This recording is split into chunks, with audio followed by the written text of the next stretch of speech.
उसने बस गुफा के अंदर एक नजर डाली थी, लेकिन वह यह देखकर हैरान परेशान रह गया कि अंदर एक काउबॉय लड़का बिल्कुल बिना हिले डुले खड़ा था। और चाहे उसने उसे कितनी भी आवाजें दी, सामने वाले ने कोई भी जवाब नहीं दिया। इस बात ने तुरंत उसके अंदर की उत्सुकता को जगा दिया और उसने अंदर जाकर सच का पता लगाने का फैसला किया।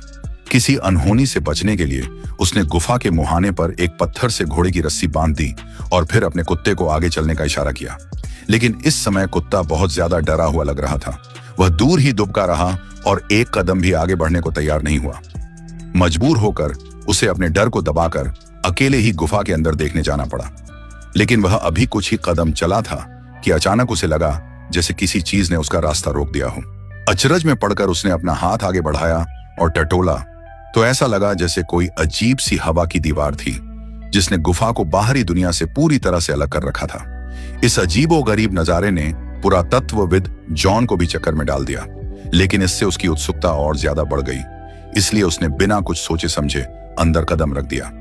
जैसे ही उसका पहला पैर उस हवा की दीवार के पार गया, वह यह देखकर दंग रह गया कि जो काउबॉय लड़का अभी तक बिल्कुल शांत था, वह अब धीरे धीरे हिलने डुलने लगा है। और जैसे जैसे वह गुफा के और अंदर जाने लगा, उस काउबॉय लड़के के कदम भी तेज होने लगे और देखते ही देखते वह नजरों से ओझल हो गया। इससे भी अजीब बात यह थी कि जब से उसने गुफा में कदम रखा था, ऐसा लगा जैसे वह समय का होश ही भूल गया हो।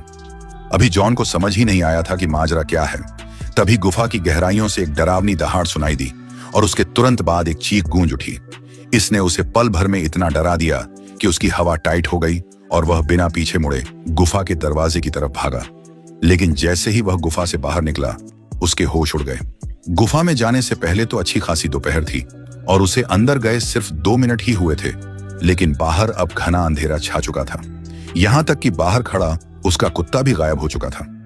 सिर्फ यही नहीं, आसपास की हर चीज में जमीन आसमान का फर्क आ गया था। ऐसा लग रहा था मानो कई दशक बीत चुके हों। अब वह घबराकर अपनी कार की तरफ दौड़ा, लेकिन उसकी प्यारी कार भी टूट फूट कर कबाड़ हो चुकी थी और पूरी गाड़ी को जंगली घास और लताओं ने जकड़ लिया था। ज्यादा सोचने का समय नहीं था। उसने इस अजीब जगह से भागने के लिए जल्दी से कार स्टार्ट करनी चाहिए, लेकिन बैटरी भी पूरी तरह खराब हो चुकी थी।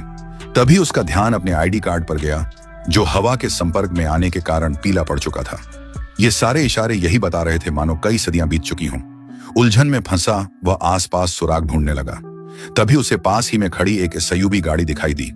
आसपास किसी को न देखकर जॉन ने सोचा कि वह उसकी बैटरी निकालकर अपनी गाड़ी में लगा ले, लेकिन जब वह पास गया तो देखा कि वह गाड़ी भी उसी तरह कबाड़ हो चुकी थी। पर तभी गाड़ी के अंदर रखे एक बैग ने तुरंत उसका ध्यान खींचा, क्योंकि यह बैग उसके